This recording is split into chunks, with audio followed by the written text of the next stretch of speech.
Dabar aš jums parodysiu, kaip užsiregistruoti kaip pagalbininkas. Taigi pradėkime. Paspauskime ant mygtuko dešinėje pusėje registruotis.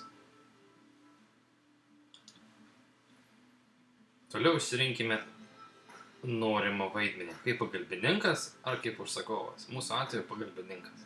Spaudžiame registruotis.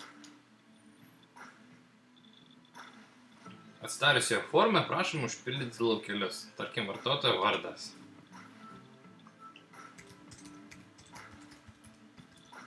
Čia jūs sugalvosite savo, tarkim Jonas, Onytė, Petrytė ir taip toliau. Vardas.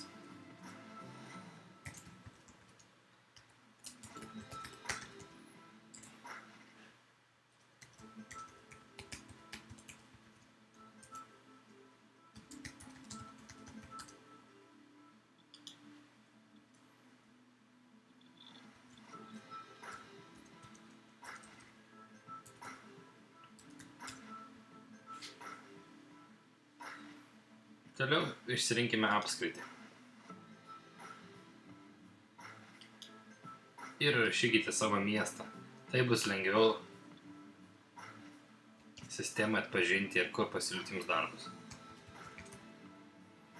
Veskite slaptažodį porą kartų.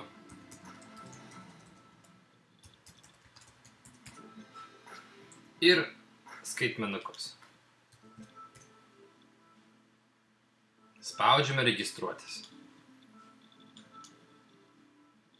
Jūs sėkmingai užsiregistravote.